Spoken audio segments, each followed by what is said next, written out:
안녕하세요, 독일카시입니다. 날씨가 많이 추워지면서 식물들의 월동을 신경 써야 할 때가 되었어요. 오늘은 제가 키우는 식물들을 위주로 월동 한계 온도에 대해서 알아보려고 하는데요. 세어보니 50종 정도가 되더라고요.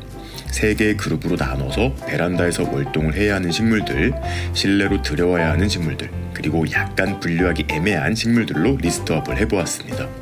같은 아파트 베란다라고 해도 지역에 따라 혹은 난방 정도에 따라 겨울 최저 온도는 크게 달라지는데요. 저는 베란다 최저 온도 영상 10도를 기준으로 분류를 해보았습니다. 여러분들도 각 식물들의 월동 한계 온도를 잘 살펴보시고 본인의 환경에 적용해보세요. 그리고 제가 키우고 있지 않는 식물들 중 월동 온도가 궁금하신 분들은 댓글 남겨주시고 모두 댓글창 한 번씩 여셔서 본인이 알고 있는 내용이 있다면 서로 답글로 달아주면 굉장히 좋을 것 같습니다. 좋아요는 채널 활성화에 큰 도움이 되니까요. 한 번씩 눌러주시고 바로 시작하도록 하겠습니다. 베란다에서 월동을 해야 하는 식물 첫 번째는 라일락입니다. 월동 한계 온도가 영하 20도로 화분재 밖에 두어도 월동을 잘해요. 만병초도 많은 분들이 키우시는데 영하 15도까지 버텨서 노지 월동이 가능합니다. 동백은 영하 5도라서 남부지방이 아닌 곳에서는 노지 월동은 힘들지만 베란다 월동은 가능해요. 소철은 종류가 굉장히 다양하지만 보통 영하 5도까지는 무난히 견뎌냅니다. 시클라멘은 겨울꽃의 대명사죠. 오히려 겨울에 예쁜 꽃을 피우고 0도까지 걱정 않으셔도 됩니다. 나비수국 역시 0도로 베란다에서 관리하셔야 하고 수국도 0도이긴 한데 꽃눈이 경화되기 전까지는 5도 이상에서 관리를 하셔야 합니다. 군자란도 0도로 베란다에 두셔야 하고 따뜻한 실내에서는 꽃을 피우지 않아요. 클로에시아는 조금 생소하실 텐데 착색란의 일종으로 굉장히 향기로운 꽃을 피워줍니다. 역시 월동 한계 온도는 0도예요.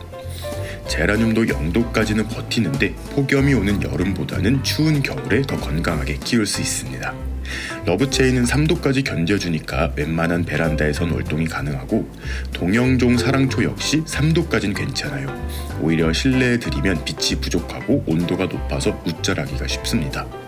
미국 쥐꼬리 선인장도 3도로 생각보다 추위에 강하고요. 산세베리아도 3도까지는 무난히 월동할 수 있습니다. 개발 선인장은 월동 한계 온도가 5도인데요. 한파가 올 때는 베란다가 너무 추워지진 않는지 신경을 쓰셔야 합니다. 가재발 선인장은 개발 선인장과 같이 관리하시면 되고요. 앵초는 이론상 5도라고 되어 있긴 한데 노지 월동도 가능하다는 의견들이 있어요. 베란다에서는 충분히 월동이 가능합니다. 석화라고도 불리는 사막의 장미는 동남아시아가 원산이지만 생각보다 추위에 강해요. 5도까지는 버텨줍니다. 점란 역시 5도 이상이면 안전해요. 오히려 실내 빛이 부족한 곳에선 잎이 처지는 경우가 생길 수 있습니다. 보스톤 고사리도 5도로 생각보다 추위에 강해요. 다만 영하로 내려가는 온도에 잠시라도 노출이 되면 잎이 잿빛으로 변할 수 있으니 주의하셔야 합니다. 금전수도 5도로 웬만한 베란다에선 무난히 월동이 가능하고요. 극락조 역시 5도로 추위에 굉장히 강한 편이에요. 고무나무도 5도이긴 한데 작은 포트묘의 경우에는 자칫 잎에 냉해를 입을 수 있으니 신경 써주세요. 풍란의 월동 한계 온도는 5도인데 경험상 더 낮은 온도에서도 무난히 겨울을 보낼 수 있어요. 자스민도 다양한 품종이 있는데 평균적으로 5에서 7도 정도로 맞춰주시면 좋아요. 푸밀라 고무나무는 7도라서 겨울철 베란다 온도가 너무 낮다면 잠깐 실내로 옮기셔야 해요. 온시디움은 역시 7도인데 빛이 부족하면 꽃을 피우지 않을 수 있어서 베란다에서 가장 따뜻한 곳에 위치시켜 주시면 좋아요. 다음은 실내로 들여야 하는 식물들 살펴보도록 할게요. 가장 먼저 커피나무입니다. 커피나무는 월동 한계 온도가 10도로 추위에 약한 식물이에요. 냉해를 입기 쉬우니 겨울에는 실내로 들이셔야 합니다. 목기린 선인장은 개발 선인장 접목을 위해 요즘 많이들 키우시는데 역시 10도로 실내로 들이셔야 해요. 하지만 너무 온도가 높지 않은 베란다 근처에 두시는 것을 추천합니다. 아디안텀도 10도인데 잠깐의 찬 바깥 바람만 맞아도 잎에 냉해를 입을 수 있습니다. 실내에서 키우시되 공중 습도가 너무 낮아지지 않도록 신경 써주세요. 아비스 고사리 역시 10도입니다. 다만 아디안텀에 비해 습도에 큰 신경을 쓰진 않으셔도 돼요. 아글라오네마도 10도인데 오히려 빛이 너무 밝으면 특유의 무늬 색감이 약해지기 때문에 봄부터 가을에도 실내에 두고 키우시는 것이 좋습니다. 삭소름 역시 10도로 겨울에는 잠시 실내로 들이시는 것이 좋아요. 파키라는 목대가 굵은 경우 베란다에서도 월동이 가능하지만 줄기가 가느다란 경우에는 10도 이상 되는 실내에서 관리해주세요. 녹버스도 파키라와 같이 10도 이상에서 관리하시는 것이 좋아요. 역시 원목대가 굵은 개체는 베란다에 두셔도 괜찮습니다. 목베고니아는 13도 이상의 온도를 필요로 해요. 베란다에 가온을 하지 않는다면 무조건 실내로 이동시켜야 하고요. 근경 베고니아의 대표 주자 푸토엔시스 역시 13도 이상에서 관리하셔야 합니다. 호접난도 13도로 생각보다 추위에 약해요. 지금쯤 꽃대가 올라오기 시작했을 텐데 실내로 들이셔야 합니다. 다만 너무 온도가 높아지는 곳은 피해주세요. 행운목은 조금만 추운 바람을 맞아도 잎에 냉해를 입기 쉬워요. 13도 이상 되는 따뜻한 곳에서 관리하는 것이 안전합니다.